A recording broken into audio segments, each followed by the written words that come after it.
स्वागत है आप सभी का एक बार फिर से मेरे YouTube चैनल में। इसमें हम लोग सीख रहे थे अल्टरनेटिंग करंट की सीरीज, जिसमें हम लोग सीख रहे थे अल्टरनेटिंग करंट के बारे में। बोर्ड एग्जाम में कैसे कैसे न्यूमेरिकल्स आते हैं, कैसे प्रॉब्लम्स आते हैं, कौन कौन से टॉपिक्स उसमें पढ़ने होते हैं। तो आज हम लोगों का जो टॉपिक है वो है कि जब हमारी अल्टरनेटिंग करंट के बारे में हम पढ़ रहे हैं और एसी परिपथ में सर्किट जो जुड़ा हो हमारा, एसी सर्किट जो हो वो कंटेन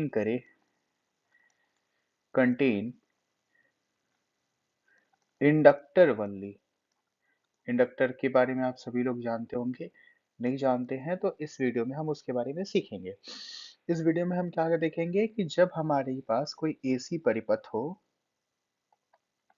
एसी परिपथ में केवल और केवल क्या जुड़ा हो, हमारा प्रेरक जुड़ा हो, इंडक्टर जुड़ा हो। इंडक्टर का सिंबल कुछ इस प्रकार से दिखाया जाता है। इंडक्टर के बारे में अभी हम सीखते हैं आगे। ये हो गई हमारी एक एसी सर्किट। इसमें हमने कनेक्ट किया हुआ है एक इंडक्टर को। इसका इंडक्टेंस को लिख देते हैं एल, जिसको हिंदी में प्रेरक बोलते हैं। ठीक। होता क्या है कि हमने फैराडे लॉ में पढ़ा होगा, फैराडे एक्सपेरिमेंट में, कि जब किसी कॉइल में, जैसे ये कोई कॉइल है, ठीक, इसको हम क्या कर देते हैं, कनेक्ट कर देते हैं, एक गैल्वेनोमीटर लगा देते हैं धारा मापने के लिए। ये हमारी सर्किट पूरी कनेक्टेड रहेगी। अब हम इसके पास यदि किसी चुंबक को गति कराते हैं तो उस कंडीशन में क्या होता है, चुंबक से चुंबकीय क्षेत्र रेखाएं निकलती रहती हैं। तो इस कुंडली में जो फ्लक्स होता है, फ्लक्स आप लोग बहुत अच्छे से पढ़ चुके होंगे। फ्लक्स की वैल्यू होती है बी ए कॉस थीटा। फ्लक्स की वैल्यू चेंज होती है, बदलती रहती है जब चुंबक की गति होगी। कहाँ पे? चुंबक की गति कैसे होगी, जब चुंबक में हम क्या लगाए, देखिए, चुंबक का हमको मोशन देखना है। तो चुंबक है, एक कुंडली ले लिया, चुंबक को हम गति करा रहे हैं, तो चुंबक से जो चुंबकीय क्षेत्र निकलेगा उसमें क्या होगा, वेरिएशन होगा फ्लक्स में। जैसे ही फ्लक्स में चेंजिंग आएगा, तो फैराडे ने हमें एक नियम दिया था कि जैसे ही फ्लक्स में चेंजिंग हो तो हमारा क्या उत्पन्न हो जाता है, प्रेरित विद्युत वाहक बल। ठीक, ये सारे कॉन्सेप्ट हम लोग इलेक्ट्रोमैग्नेटिक इंडक्शन में पढ़ चुके हैं। यहाँ पे हम डायरेक्ट इसके कॉन्सेप्ट्स पे आते हैं। यहाँ पे देखिएगा, ये हमारा एक वोल्टेज सोर्स होता है, V equal V naught sine omega T. Clear है? यहाँ पे हमने देखा था प्रेरण क्या होती है कि जब हम कुंडली को इस प्रकार से कॉइल के रूप में लपेट, तार को कॉइल के रूप में बना देंगे, इसे कुंडली कहेंगे। इसमें हम जब चुंबक को गति कराते हैं या कुंडली को गति कराते हैं, दोनों में कोई भी गति करे, मेन मकसद क्या है हमारा, इस फाई में परिवर्तन होना चाहिए। इस फाई में जब चेंज होगा, फाई में चेंज कैसे होगा, बी ए कॉस थीटा, किसी भी चीज को आप चेंज कर सकते हैं इसमें। तो प्रेरित विद्युत वाहक बल होगा, यानी ये कुंडली के अंदर एक धारा बहने की कोशिश करेगी। वह धारा सदा ही इस दिशा में बहेगी। अगर ये नॉर्थ पोल इसके करीब आ रहा तो ये नॉर्थ पोल बनाएगी, ताकि इस धारा को ये अपोज कर सके। अगर ये नॉर्थ पोल दूर जा रहा है तो ये अपने अंदर ऐसा करंट उत्पन्न करेगी कि ये बन जाए हमारी साउथ पोल। करंट कैसे बनता है, sorry, north pole south pole कैसे बनता है, इसमें तो कोई कंफ्यूजन होगा नहीं। मैंने कई बार बताया था, एक बार फिर से कॉन्सेप्ट को क्लियर कर देते हैं कि जब भी किसी कॉइल में करंट फ्लो होती है तो कैसे पता करते हैं कि वो नॉर्थ पोल बनेगा या साउथ पोल बनेगा। जैसे फॉर एग्जांपल देखते हैं, ये हमारे पास एक सर्कुलर कॉइल है, ठीक। इस कॉइल में हमारी क्या हो रही है, करंट अगर हम फ्लो कराते हैं, एक सेकेंड, ये हो गई हमारी कॉइल। अब इस कॉइल में हम इस डायरेक्शन में करंट फ्लो करा रहे हैं, ठीक है। ये जो हमारी डायरेक्शन है वो है एंटी क्लॉकवाइज, घड़ी के सुई के उल्टे दिशा में। तो ये साउथ पोल बनेगा कि नॉर्थ पोल बनेगा, उसको चेक करने का क्या तरीका है, आप यहाँ पे लिखिए। जैसे हम यहाँ पे लिखते हैं, सपोज करिए नॉर्थ यानी एन, एन लिखते हैं, नॉर्थ के एन को ऐसे इसको टिल्ट कर देते हैं। तो देखिएगा, नॉर्थ की जो डायरेक्शन है वो इस धारा की दिशा में है, इसलिए ये किसकी तरह काम करेगा, नॉर्थ पोल की तरह। अगर यहीं पे हम साउथ पोल कैसे क्रिएट होगा उसको देखने की कोशिश करें, तो देखिएगा, ये हमारे पास एक कॉइल है, इस कॉइल में इस बार धारा उल्ट क्लॉकवाइज में फ्लो करा देते हैं। ये हो गई हमारी क्लॉकवाइज में धारा। अब यहाँ पे अगर हमको चेक करना हो तो एस बना देंगे और इसके एज को थोड़ा सा टिल्ट कर देंगे, एरो बना देंगे। तो साउथ में एस जो बन रहा है साउथ, उसकी डायरेक्शन देखिए, और ये क्लॉकवाइज, दोनों सेम है। मतलब अगर क्लॉकवाइज धारा बहेगी तो वो साउथ पोल बनाएगा, एंटी क्लॉकवाइज धारा बहेगी तो वो नॉर्थ पोल बनाएगा। यही कॉन्सेप्ट हमारे यहाँ पे अप्लाई होता है। अब हम आगे आते हैं, इन सारे टॉपिक्स को अगर हम लेके चलेंगे तो वीडियो काफी लंबा हो जाएगा। हम अपने कॉन्सेप्ट पे आते हैं। जब एसी सर्किट में क्या जुड़ा हो, केवल और केवल इंडक्टर, उस केस में हम इस टॉपिक को समझने की कोशिश करते हैं। इस सबको हम इरेज कर दें, केवल हमें इंडक्टर के बारे में सीखना था। थोड़ा सा बेसिक कॉन्सेप्ट दे दिया मैंने। फैराडे लॉ में अगर किसी को कोई कंफ्यूजन होगी, कोई दिक्कत होगी, तो फिर आप हमें बताइएगा, मैं उस पर भी वीडियो एक बना दूंगा। Faraday law of electromagnetic induction पे, वो काफी इजी लॉ है, उसमें कोई प्रॉब्लम नहीं होनी चाहिए आप लोगों को।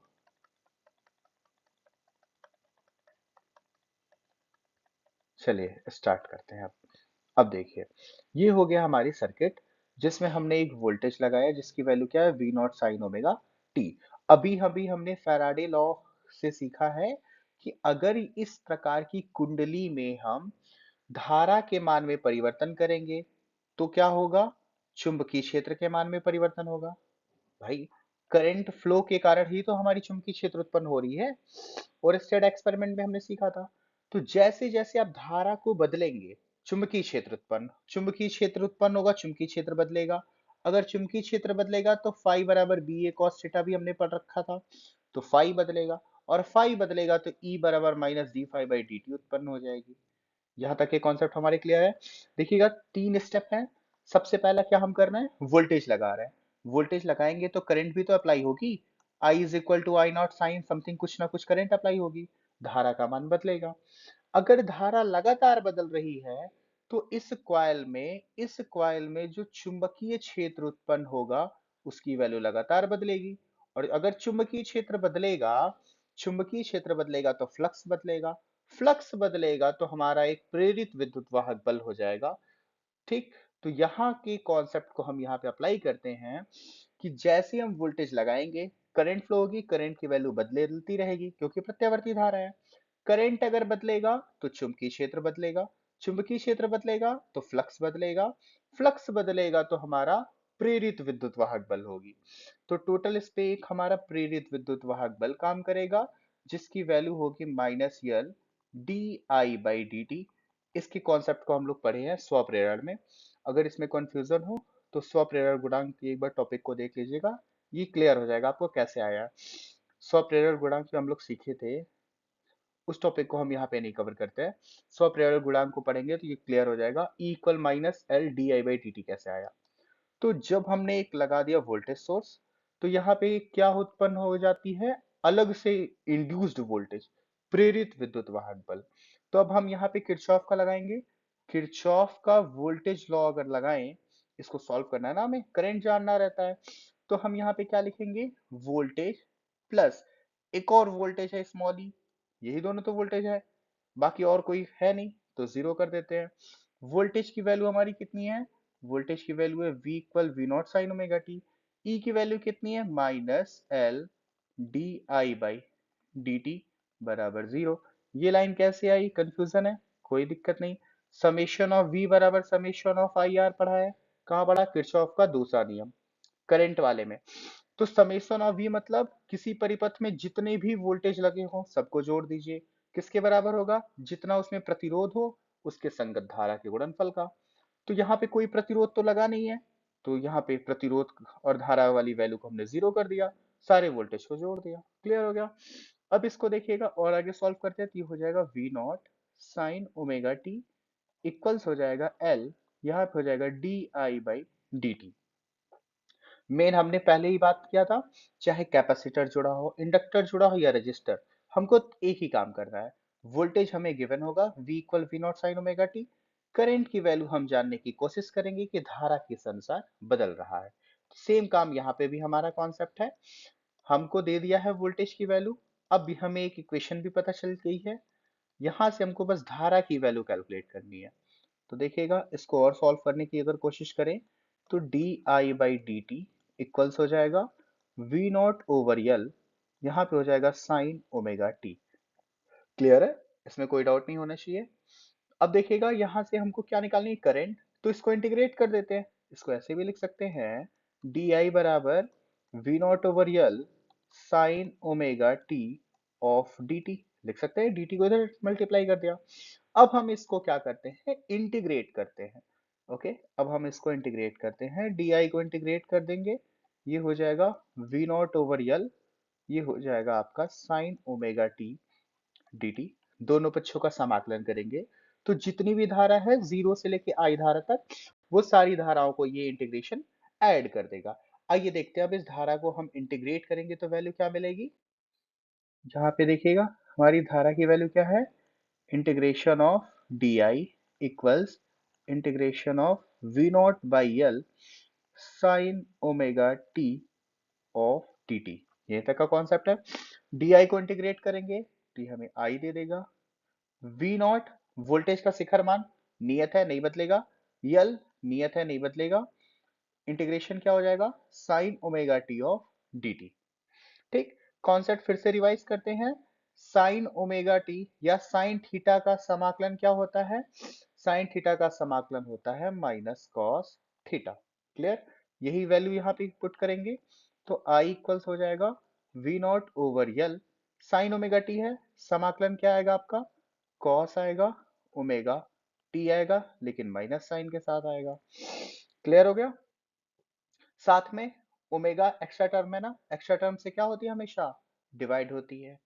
ठीक, जैसे यहाँ पे मैंने कॉन्सेप्ट बताया होगा कि साइन मान लीजिए थीटा था, अब मान लीजिए आपसे कह दे ए थीटा है, ए थीटा डी थीटा, इसका इंटीग्रेट करिए तो इसका इंटीग्रेशन क्या होगा, minus cos A theta, minus cos A theta. जो भी देखिएगा थीटा जो भी है सेम वही चीज। अब ए एक्स्ट्रा है ना तो ए से क्या करते हैं, डिवाइड देते हैं। कैसे आता है, सब्स्टिट्यूशन मेथड से आता है।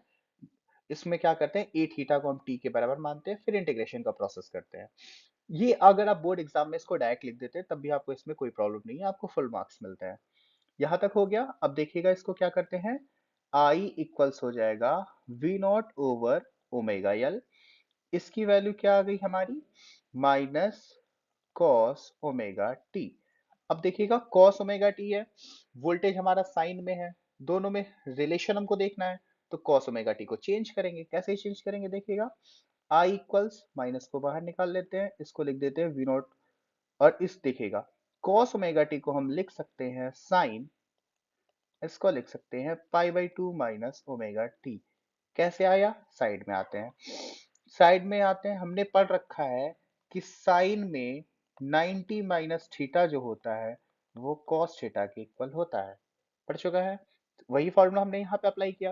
अब एक और चीज देखिएगा, माइनस को अगर हम अंदर लेके जाने की कोशिश करें तो ये हो जाएगा V naught over omega L, ये हो जाएगा साइन, यहाँ पे हो जाएगा minus pi by two plus omega T. ये वैल्यू कैसे आई, देखिएगा साइन थीटा है, यहां माइनस लिखा है, ये किसके इक्वल होता है, साइन ऑफ माइनस थीटा के। पुराना फॉर्मूला है, ये भी चीज हम लोग जानते हैं, मैथमेटिक्स का रूल है। यहां तक हो गया। अब इसको हम सही से लिख देते हैं एक बार, तो यह हो गया I equals V naught over omega L, इसकी वैल्यू हो गई साइन, यहाँ पे हमारा आ गया omega T minus pi over two. Clear, ये जो हमारा इक्वेशन बना सेकेंड, फर्स्ट इक्वेशन तो हमारा होगा v is equal to V naught sine omega T, जो हमने वोल्टेज अप्लाई किया। ठीक, तो हमने वोल्टेज अप्लाई किया v equal V naught sine omega T, जो हमें करंट मिला उसकी वैल्यू कुछ इतना एक्सप्रेशंस के तहत मिली। अब इस एक्सप्रेशंस को जरा हम ध्यान से देखते हैं और कुछ महत्वपूर्ण टर्म को यहाँ पे सीखते हैं। ठीक, यहाँ से अब बोर्ड एग्जाम में न्यूमेरिकल स्टार्ट होते हैं। तो हमने यहाँ तक इक्वेशन लिख लिया, एक बार हम इस इक्वेशन को राइट डाउन करते हैं फिर हम इसके बारे में समझते हैं। तो देखिएगा हमारा आया है वोल्टेज का इक्वेशन आया है V naught sine omega T. Clear, और करंट की इक्वेशन आई है, क्या आई है, V naught over omega L, यहाँ पे आया है आपका साइन, यहाँ पे आया है omega T minus pi by to. यही हमारी इक्वेशन है। अब देखिएगा, याद करते हैं वोल्टेज में जिस भी टर्म से डिवाइड होता है वो किसके इक्वल हो जाती है, करंट। जिस टर्म से डिवाइड होता है वो क्या काम करता है, धारा के मार्ग में रुकावट डालता है। ठीक, उसी प्रकार से यहाँ पे वोल्टेज के शिखर मान में एक टर्म से देखिएगा, हम इसको येलो पेन से दिखाते हैं। ये जो हमारा ओमे एक सेकेंड, कलर चूज नहीं हुआ। ये देखिए, ये जो हमारा ओमेगा यल है, इस टर्म से हम वोल्टेज में डिवाइड दे रहे हैं। वोल्टेज के शिखर मान में ओमेगा यल से डिवाइड दे रहे हैं। ये जो टर्म है ओमेगा यल, ये हमारा कहलाता है प्रतिघात। ठीक, प्रेरण की प्रतिघात, इंग्लिश में इसको बोलते हैं रिएक्टेंस ऑफ इंडक्टेंस। ठीक, इसको हम लिख देते हैं, इसको क्या कहते हैं? इसको कहते हैं प्रेरण की प्रतिघात। ठीक, इसको इंग्लिश में कहते हैं रिएक्टेंस ऑफ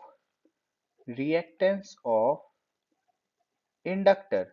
यानी कि जो हमारा इंडक्टर है, जिसको हम यल से दिखा रहे हैं, वो धारा के मार्ग में रुकावट जो डालने की कोशिश करेगा, उसको हम कहते हैं प्रेरण की प्रतिघात। क्लियर हो गया? अब इसकी वैल्यू को हम मान लेते हैं कि ये बराबर हो जाएगा आई नॉट। यही क्या है हमारा धारा का, ये हमारा है धारा का शिखर मान। ठीक, अभी हम इसका ग्राफ प्लॉट करेंगे तो हमारा कॉन्सेप्ट ये क्लियर हो जाएगा। ये हमारी किसकी वैल्यू को बताएगा? धारा के शिखर मान के। अब आते हैं अपने कॉन्सेप्ट पे फिर से। तो हमने सीखा कि I equals I naught sine omega T minus pi by to के रूप में अगर लिखना चाहते हैं, तो आई नॉट किसके बराबर होगा? वी नॉट ओवर ओमेगा यल। जब हम इसको ओम लॉ से तुलना करेंगे तो हम पाएंगे कि ओमेगा यल यहाँ पे किसकी तरह काम कर रहा है? ओमेगा यल हमारा रुकावट डाल रहा है धारा के मान में, धारा के मान में कमी ला रहा है। इसको हम बोलेंगे प्रेरण की प्रतिघात, रिएक्टेंस ऑफ इंडक्टर। क्लियर हो गया? अब ये प्रेरण की प्रतिघात को हम एक नए टर्म से डिनोट करते हैं, एक्स। नीचे लिख लेते हैं एल। एक्सएल क्या हो जाएगा हमारा? ओमेगा यल। ये जो हमारा कहलाएगा, वो कहलाएगा प्रेरण की प्रतिघात। मतलब जब किसी सर्किट में केवल प्रेरण लगा हो, तो वो धारा के मार्ग में कितना रुकावट डालेगा, उसी को कहते हैं प्रेरण की प्रतिघात। ठीक, अभी इस टर्म को हम समझते हैं, ये आगे कौन से कैसे कॉन्सेप्ट्स को समझाएगा। तो हमारा करंट की वैल्यू देखिएगा, वोल्टेज की वैल्यू हमें मिल गई, ये करंट जो मिला वो हमें मिल गया। इस प्रकार से हमने साथ ही एक नए टर्म को सीखा कि जब इंडक्टर लगा रहता है तो वो करंट की वैल्यू में कैसे, करंट जो होता है उसकी वैल्यू को कैसे गिराता है। ठीक, करंट की वैल्यू तक हम कॉन्सेप्ट्स को समझ गए। अब इसके आगे चलते हैं। एक्सेल की वैल्यू हो गई।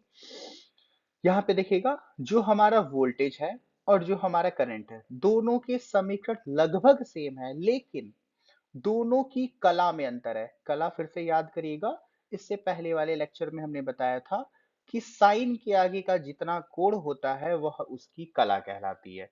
साइन के आगे का जो कोण होता है वो उसकी कला कहलाती है। दोनों की कला में क्या अंतर है, ये हम इसके ग्राफ से समझते हैं। क्लियर हो गया?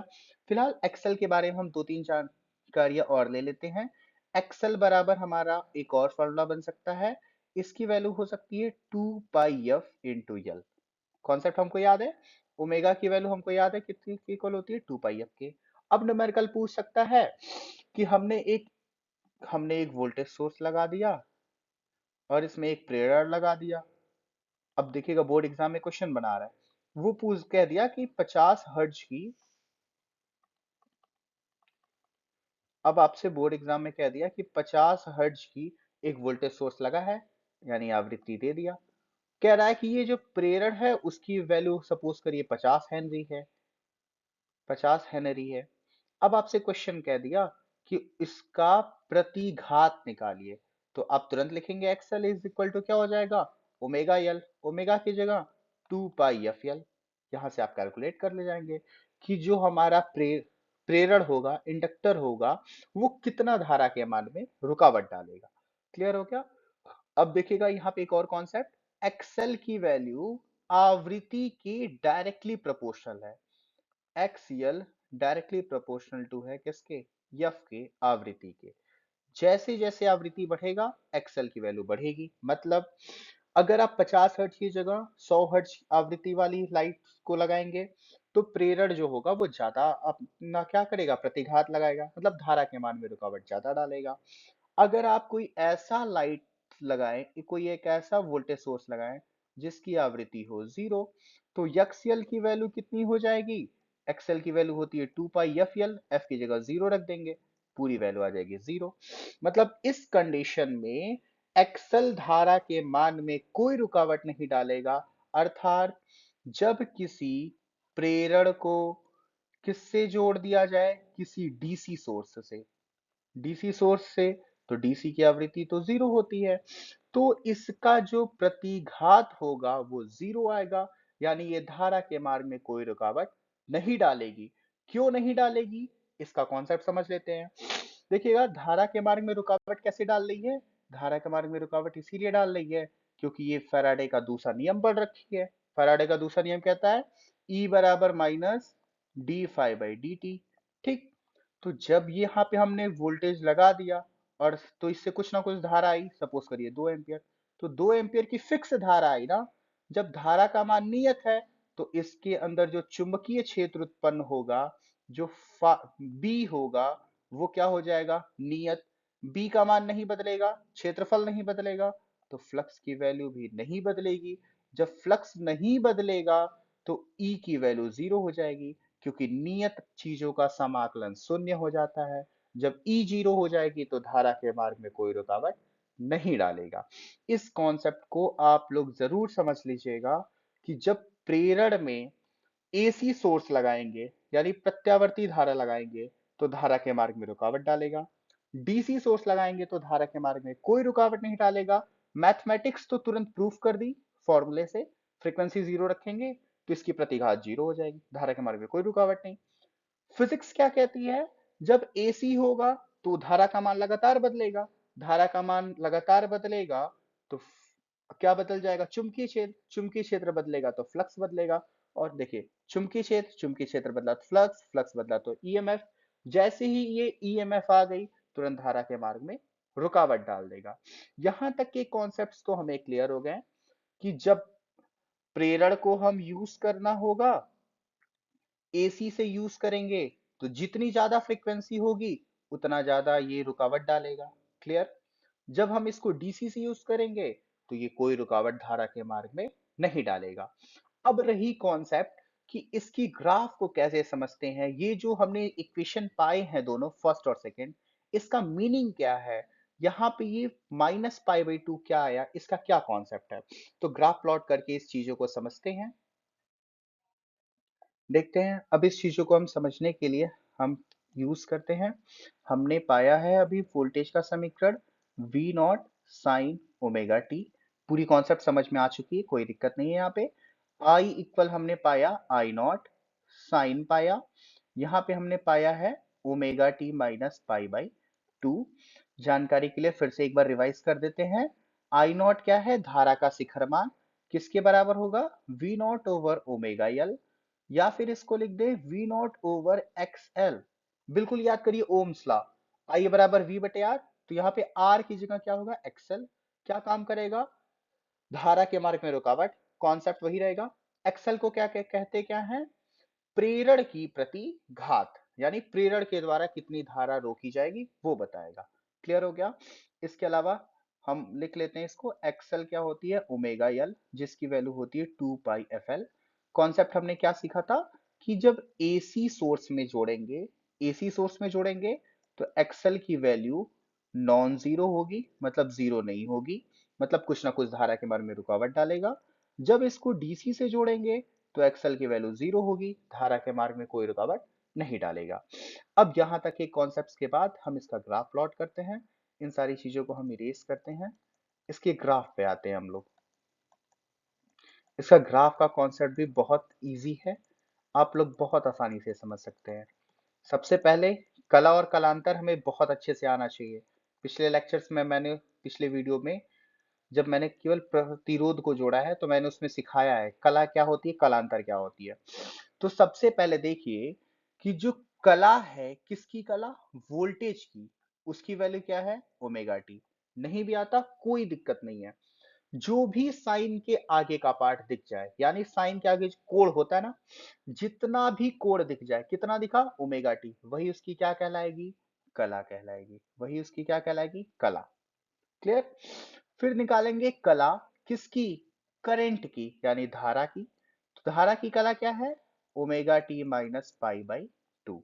ये क्या है, हमारी कला है। किसकी कला है, धारा की।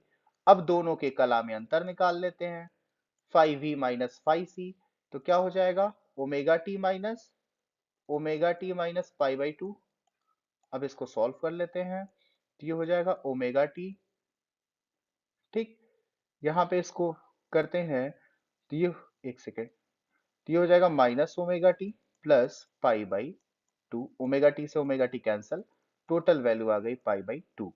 यानी दोनों के बीच में कलांतर आया है पाई बाई टू। एक सेकेंड, दोनों के बीच में हमारा कलांतर आया है पाई बाई टू। क्या होता है, अभी इस चीजों को हम आगे तुरंत सीखेंगे। देखिए, अगर आप एक बार एक्सपीरियंस आपको आ गई, आप समझ गए चीजों को कि कला क्या होती है, कैसे निकालते हैं, तो आप बिना सॉल्यूशन के, बिना ग्राफ बनाए भी बता सकते हैं कौन धारा, धारा कब आगे जाएगी, कब वोल्टेज आगे जाएगा। तो यहाँ पे हमने सीख लिया कि वोल्टेज की कला ज्यादा है किससे, करंट के कला से, तभी तो वैल्यू प्लस आई है। मतलब वोल्टेज जो होगा वो क्या होगा, लीड करेगा किससे, करंट से। वोल्टेज जो होगा वो लीड करेगा किससे, करंट से। इसका मतलब जब हम इसका ग्राफ प्लॉट करेंगे, अभी मैथमेटिक्स हमको जानकारी दे रही है, जब इसका ग्राफ प्लॉट करेंगे तो वोल्टेज हमारा आगे चलेगा, करंट हमारा पीछे चलेगा। कितना एंगल पीछे चलेगा, वो यहां पे हमको मिल गया है, पाई बाई टू। ठीक, अब इसके ग्राफ पे आते हैं, देखिएगा। ये हमारे क्वेश्चन से एक बार फिर से राउट डाउन कर लेते हैं। v is equal to V naught sine omega T हो गया, i इज इक्वल टू हो गया आई नॉट, ये हो गया साइन ओमेगा टी, जिसकी वैल्यू है V naught over omega L sine omega T. Sorry, omega T तक नहीं है, यहाँ पे देखिएगा, मिस्टेक मत करिएगा। इसकी वैल्यू होती है omega T minus pi by two. ठीक, या फिर I equals V naught over omega L, इसकी वैल्यू हो जाएगी sine omega T minus pi by two. Clear है सारे कॉन्सेप्ट।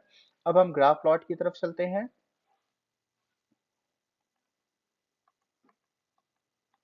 ग्राफ प्लॉट की तरफ चलते हैं, हम इसका ग्राफ बना के सीखते हैं। एक सेकंड, ये लाइन बार बार तिरछी हो जा रही है।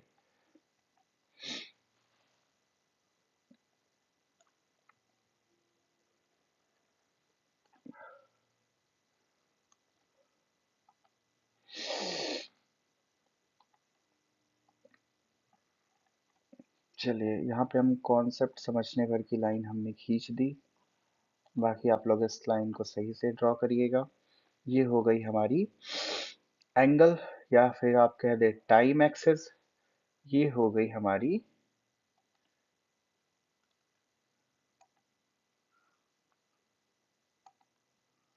ये हो गई हमारी वोल्टेज एक्सेस। ठीक, इसी पे ही हम अपनी सुविधा के लिए करंट को भी प्लॉट करेंगे। ठीक है, तो हम वोल्टेज को प्लॉट करते हैं ग्रीन लाइन से। चलिए, ग्रीन लाइन से ही करते हैं।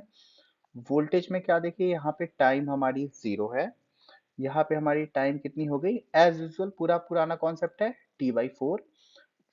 फिर हमारी टाइम कितनी हो गई, टी बाई टू।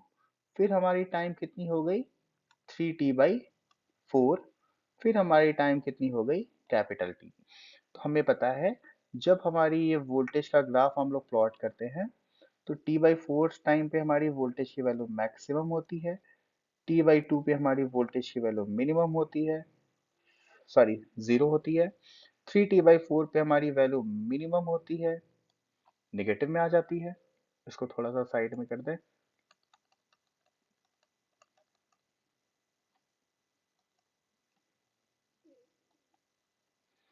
देखिएगा, ये वैल्यू है हमारी टाइम एक्सेस की।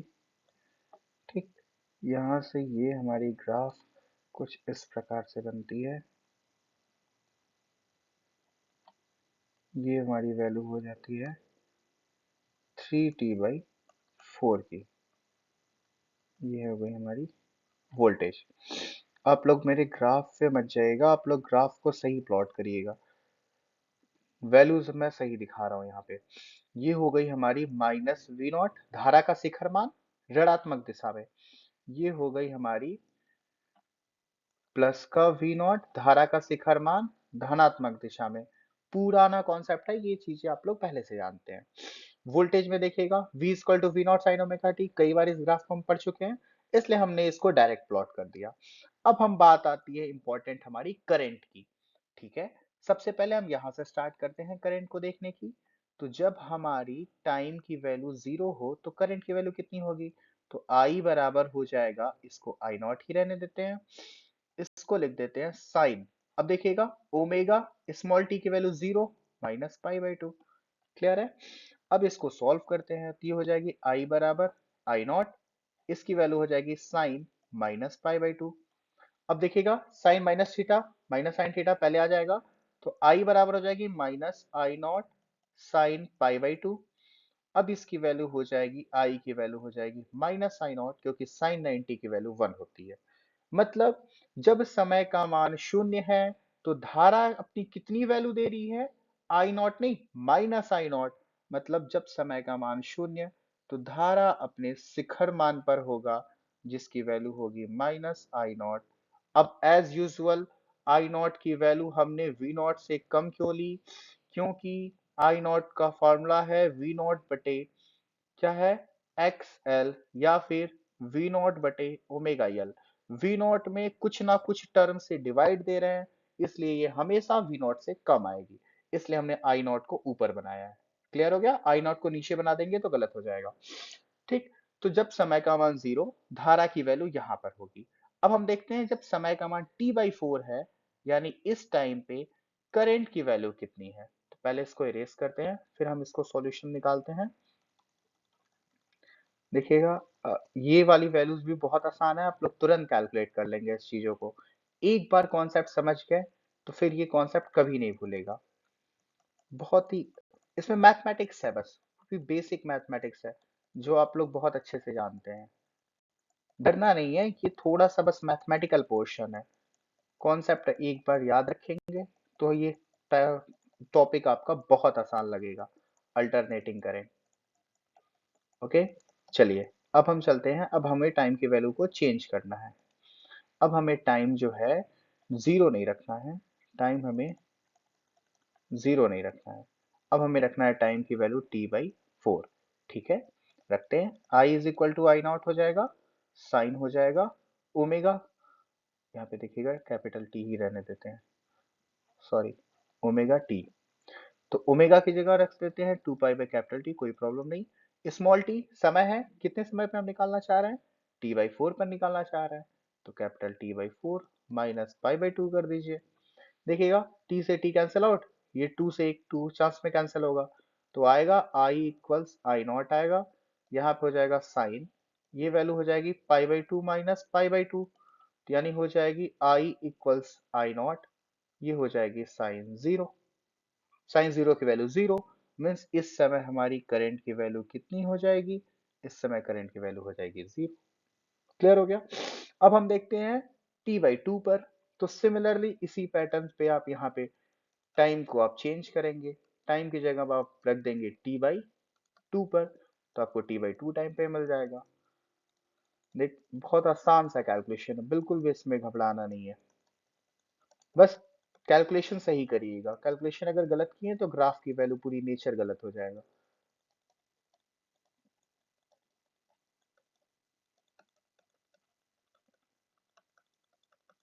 इरेज होने में कुछ ज्यादा ही टाइम ले रहा।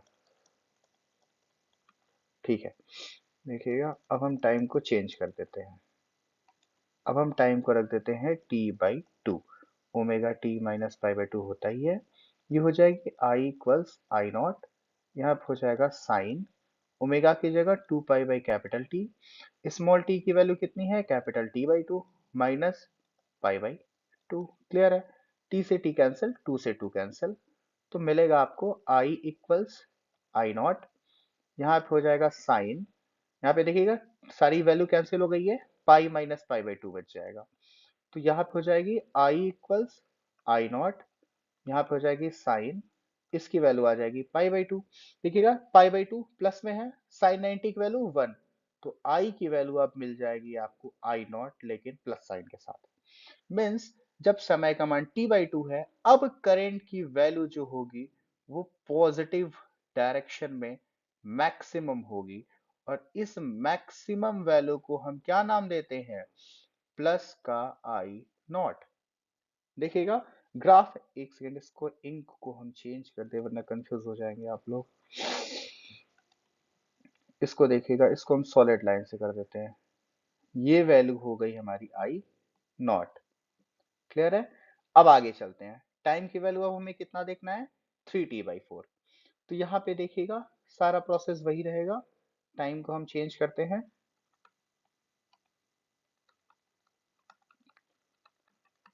टाइम की वैल्यूज को अब हमें चेंज करना है। फिर इस टाइम पे देखना है, ग्राफ की नेचर अभी आप लोग को क्लियर हो जाएगा, उसमें आप लोग परेशान मत होइएगा।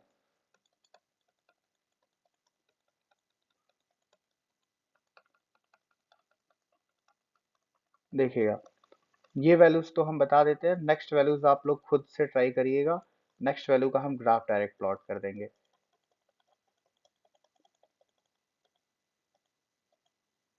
ठीक, चलिए इसको ऐसे ही रहने देते हैं। अब देखिए यहाँ पे हो जाएगा साइन, इंक का कलर चेंज कर दें, ये हो जाएगा 2 pi by capital T. T की वैल्यू कितनी रखनी है हमको, इस बार रखना है 3t/4। इस बार हमको रखना है 3t/4। इस बार रख देते हैं 3t/4 minus pi by to हो जाएगा।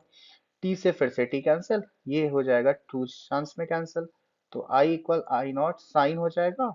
यहाँ पे आपका बच जाएगा 3 पाई by to minus pi by to. Okay, अब इसको सॉल्व कर लेते हैं। तो आई इक्वल्स हो जाएगा आई नॉट, ये हो जाएगा साइन, यहाँ से इसको सॉल्व करेंगे तो ये आपको मिल जाएगा पाई। ओके, पाई मीन्स 180, साइन 180 की वैल्यू होती है 0। अब यहाँ पे आपकी वैल्यू फिर से आ जाएगी, इस ये वैल्यू कितने के इक्वल हो जाएगी, ये वैल्यू हो जाएगी आपकी 0 के। सिमिलरली जब आप इसकी वैल्यू निकालेंगे कैपिटल टी पर, तो इसकी वैल्यू फिर से आ जाएगी आपको माइनस आई नॉट के इक्वल।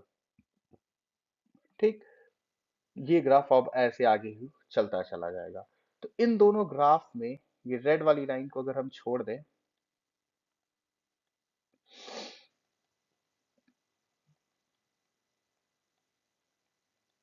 देखिएगा ये हम इसको तो पूरा ऐसे ही डॉट डार्क समझते हैं। देखिए ये है गई हमारी,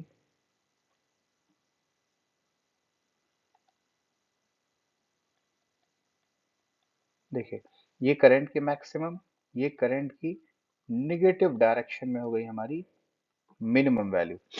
तो जब हमारा वोल्टेज जीरो है तो करंट की वैल्यू निगेटिव है, जब हमारा वोल्टेज मैक्सिमम है तो करंट की वैल्यू जीरो, जब हमारा वोल्टेज जीरो हो रहा है तो करंट की वैल्यू हमारी चेंज होती चली जा रही है। इस ग्राफ से स्पष्ट हो रहा है कि जो यहां से देखने की अगर हम कोशिश करें, ये रेड वाले पॉइंट से देखिएगा, करंट की ग्राफ यहां से उठ रही है, और यहाँ पे देखिएगा वोल्टेज की ग्राफ तब तक अपनी आधी, देखिएगा मैक्सिमम वैल्यू पे पहुंच चुकी है। यहाँ पे देखिए ये हमारी वोल्टेज वाली वैल्यू है, ये हमारी करंट वाली वैल्यू। जब करंट की वैल्यू जीरो है तब वोल्टेज हमारा पहले से ही ऊपर पहुंच चुका है, मैक्सिमम वैल्यू पर है, वी नॉट पे है। यही हम यहाँ पे कैलकुलेट कर रहे थे डेल्टा फाई, जिसको हम बोले थे कलांतर फाई, सॉरी फाई वी था, इसी को हम बोले थे कलांतर, जिसकी वैल्यू कितनी थी 5v माइनस 5c, जिसकी वैल्यू आई थी पाई बाई टू। मतलब वोल्टेज का कला बड़ा है किससे, धारा के कला से। दोनों में अंतर कितने का है, पाई बाई टू का। मतलब वोल्टेज धारा से पाई बाई टू कोण आगे चलता है। किसमें, जब परिपथ में केवल और केवल प्रेरण जुड़ा हो। किस परिपथ में, प्रत्यावर्ती परिपथ में। जब प्रत्यावर्ती परिपथ में केवल और केवल प्रेरण जुड़ा हो तो जो कलांतर आता है वो आता है प्लस पाई बाई टू। मतलब वोल्टेज का कला ज्यादा होता, किससे? धारा के कला से। तो जब धारा शून्य होगी, वोल्टेज इससे 90 डिग्री आगे होगा, तो वोल्टेज कहां पे हो जाएगा? अपने मैक्सिमम पे। यहाँ पे देखिए, यहीं से कॉन्सेप्ट क्लियर हो रहा है। जब धारा भी ऋणात्मक है, तब वोल्टेज की वैल्यू जीरो। धारा की वैल्यू जीरो हो रही है, चलना उठ रही है, यहां से देखिएगा पॉजिटिव में उठ रही है, तब तक वोल्टेज आपकी मैक्सिमम वैल्यू पे है। ये हमारा कॉन्सेप्ट बताता है कि जब किसी परिपथ में केवल प्रेरण जोड़ेंगे, तो वोल्टेज जो होगा वो आगे चलेगा, धारा जो होगी वो पीछे चलेगी। तो इसको कहते हैं कि धारा वोल्टेज से पाई/2 पश्चगामी होती है। पश्चगामी मतलब पीछे चलने वाला, या फिर इंग्लिश में इसको कहना चाहे तो क्या बोलेंगे? वोल्टेज जो होगा वो क्या करेगा? लीड करेगा, किससे? करंट से। लीड मतलब आगे, ठीक। हिंदी में कैसे कहेंगे? वोल्टेज धारा से पाई/2 कोण अग्रगामी होगा। वोल्टेज के संबंध में बता रहे हैं। अगर धारा के लिए पूछा जाए तो वो कहेंगे करंट लैग बिहाइंड। करंट जो होगा वो क्या होगा? लैग बिहाइंड होगा, किससे? वोल्टेज से। इसका क्या मतलब है? करंट लैग करेगा किससे? वोल्टेज से। हिंदी में क्या बोलेंगे? कि जो धारा है वो पश्चगामी है। पश्चगामी का क्या अर्थ होता है? पश्चगामी मतलब होता है पीछे चलेगा। किससे पीछे चलेगा? वोल्टेज से पीछे चलेगा। कितना कोण? पाई/2 कोण। यही आपको कलांतर बताता है। क्लियर हो गया? इस ग्राफ को एक बार आप लोग खुद से बनाइएगा, तो आपको पूरी कॉन्सेप्ट क्लियर हो जाएगी कि कैसे वोल्टेज आगे चल रहा है और धारा पीछे चल रही है। क्लियर? आई होप ये वीडियो आपको समझ में आई होगी। नेक्स्ट टर्न पे हम लोग सीखते हैं कि जब प्रेरित प्रत्यावर्ती धारा में केवल संधारित्र जुड़ा हो, फिर हम तीनों को कंबाइन करके एलसीआर सर्किट पढ़ेंगे। ओके, आई होप आपको ये वीडियो पूरी अच्छे से क्लियर हो गई होगी।